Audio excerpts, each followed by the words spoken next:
Assalamualaikum Assalamualaikum warahmatullahi warahmatullahi wabarakatuh. wabarakatuh. Kami Kami dari dari kelompok kelompok 8, 8, perkenalkan nama saya Syafiq Mari Muhammad Muhammad. Ridwan. Nama saya Joki Setiawan. Nama saya Saidan Ramadan. Nama saya Gagan Setiawan. Nama saya Arya Juni. Nama saya Syakira Sulaiman. Mulai dari Ilmu dunia Islam, ilmu Islam, ilmu pengetahuan pengetahuan alami, alami, transmisi, transmisi, penyebaran, penyebaran, penularan penularan dimensi, dimensi, dan dan proliferasi proliferasi perkembangan ke perkembangan ke dunia dunia barat yang barat yang sebelumnya sebelumnya diliputi diliputi oleh oleh masa masa gelap gelap Dark Dark Ages, Ages, mendorong mendorong munculnya munculnya zaman zaman Renaissance Renaissance atau atau elemen pencerahan di pencerahan di Eropa Eropa melalui melalui dunia dunia Islam. Islam. Mereka Mereka mendapat mendapat akses akses untuk untuk mendalami dan mendalami dan mengembangkan mengembangkan ilmu ilmu pengetahuan pengetahuan modern. modern. Menurut Menurut Gore Gore Borden, Borden, ketika ketika dunia dunia barat barat sudah sudah cukup cukup masak masak untuk untuk merasakan merasakan perlunya perlunya ilmu ilmu pengetahuan yang pengetahuan yang lebih lebih dalam, dalam, perhatiannya perhatiannya pertama-tama pertama-tama tidak ditujukan kepada kepada sumber sumber-sumber Yunani, Yunani, melainkan melainkan kepada Arab. sumber-sumber Arab Islam. Islam juga Islam juga hadir di hadir tengah di tengah kerasnya kerasnya peradaban peradaban ya. jahiliyah. Akan Akan tetapi tetapi untuk untuk selanjutnya selanjutnya Islam Islam mampu mampu bermetode bermetamorfosa, menyebarkan menyebarkan hampir ke hampir ke seluruh seluruh penjuru dunia. dunia. Ajaran Ajaran Islam yang Islam yang telah tersebar ke tersebar ke berbagai berbagai penjuru penjuru dunia dunia selama selama berabad-abad tentunya meninggalkan meninggalkan tinta tinta emas dan emas dan torehan torehan positif positif berupa berupa suasana suasana keilmuan keilmuan bagi bagi peradaban peradaban dunia. dunia. Meskipun tidak Meskipun ada tidak lagi ada lagi kekuasaan Islam kekuasaan Islam secara secara mutlak. mutlak. Berkembang Perkembangan agama Islam sejak 14 abad silam turut mewarnai mewarnai sejarah sejarah peradaban peradaban dunia. berbagai Berbagai bukti bukti kemajuan kemajuan peradaban peradaban Islam Islam kala itu kala itu dapat dapat dilihat dari dilihat dari beberapa beberapa indikator indikator antara antara lain lain satu, satu, keberadaan keberadaan perpustakaan perpustakaan Islam Islam dan dan lembaga-lembaga lembaga-lembaga keilmuan keilmuan seperti seperti Baitul Baitul Hikmah, Hikmah, Masjid Masjid Al-Azhar, Al-Azhar, Masjid Masjid Qarawiyyin, Qarawiyyin, dan dan sebagainya. sebagainya. Dua, Dua, penyebar karya penyebar intelektual intelektual Muslim Muslim seperti seperti Ibnu Sina, Sina, Ibnu Ibnu Haytham, Haytham, Imam Imam Syafi'i, Syafi'i, Ar-Razi, Ar-Razi, Al-Kindi, Al-Kindi, Ibnu Ibnu Rushd, Rushd, Ibnu Ibnu Qasim, dan Qasim, dan sebagainya. sebagainya. Tiga, Tiga, penelitian penemuan intelektual yang dapat mengubah budaya dan tradisi umat umat manusia manusia seperti seperti penemuan penemuan kertas kertas karpet, karpet, pagar Islam, Islam, penyebutan penyebutan hari-hari, seni seni arsitektur, dan arsitektur, dan tata tata perkotaan. perkotaan. Empat, Empat, mengandung pengatur keutamaan nilai-nilai kebudayaan sebagai asasi sebagai manifestasi manifestasi dari dari konsep Islam, Islam, iman, iman, dan ihsan, dan takwa. takwa. Wah, apa tuh? Menurut Harun Nasution, Islam terbagi menjadi 3 periode, yaitu periode klasik 650 sampai 1250 Masehi, periode pertengahan 1250 sampai 1800 Masehi, dan periode modern 1800 Masehi sampai sekarang. Pada masing-masing periode terdapat perbedaan dimensi yang khas yang tampil dalam setiap perkembangannya.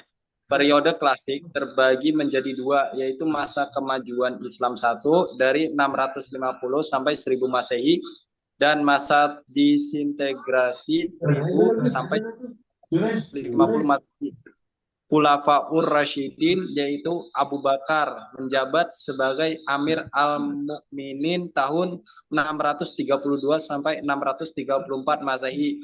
Umar bin Khattab 634 sampai 644 Masehi.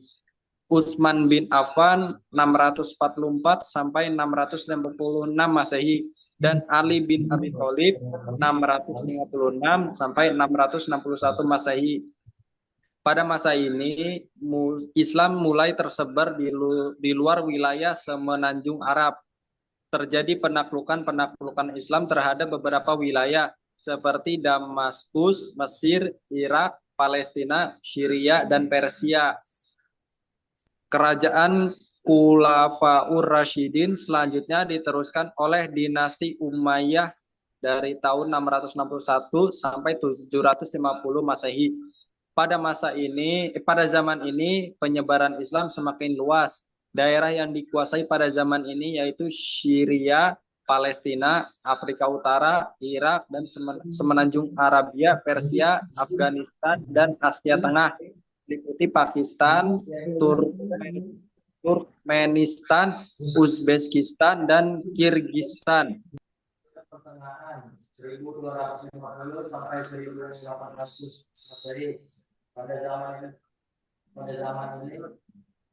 Pada zaman ini tidak ada perkembangan yang berarti bagi peradaban Islam, kecuali hanya sedikit. Pada zaman ini terdapat 3 kerajaan besar, yaitu Kerajaan Utsmani di Turki, Kegiatan Safawi di Persia, dan Kerajaan Mughal di India. Faktor penyebab kemajuan peradaban Indonesia.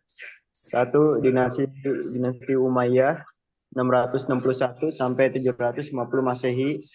Bani Umayyah adalah keturunan Umayyah bin Abdul Sama, adalah salah satu suku Quraisy dalam sejarah Islam. Bani Umayyah mendirikan dalam 2 periode, Damaskus dan Cordoba.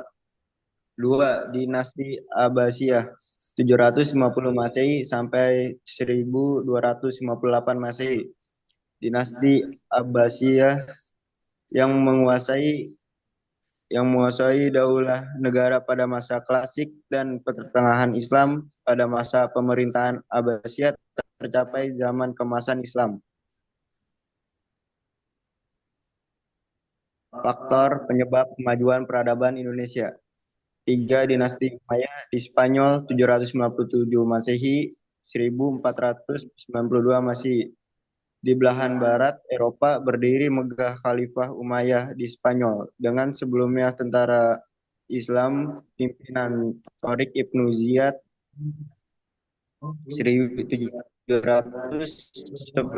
Masehi menaklukkan kerajaan Visigotik yang diperintah oleh Raja Roderick. 4. Dinasti Fatimiyah 919 Masehi sampai 1771 Masehi. Syahruddin al-Fikri Yasa, kejayaan Islam, The Golden Age of Islam, ditandai dengan penyebaran agama Islam hingga ke benua Eropa. Pada masa itu telah berdiri sejumlah pemerintahan Islamiyah seperti dinasti Umayyah, Abbasiyah, Fatimah, Turki, Utsmani, dan Ayyubiyah. Faktor penyebab kemunduran peradaban Indonesia. 1. Krisis dalam bidang sosial politik. Awalnya adalah rapuhnya penghayatan ajaran Islam, terutama terjadi di kalangan para penguasa. Bagi mereka ajaran Islam hanya sekedar diamalkan dari segi formalitasnya, bukan lagi dihayati dan diamalkan sampai kepada hakikat dan ruhnya. 2. Krisis dalam bidang keagamaan. Krisis ini berpangkal dari suatu pendirian sementara ulama jumud konservatif yang menyatakan bahwa pintu ijtihad telah tertutup untuk menghadapi berbagai permasalahan kehidupan umat Islam. Cukup mengikuti pendapat dari para imam mazhab.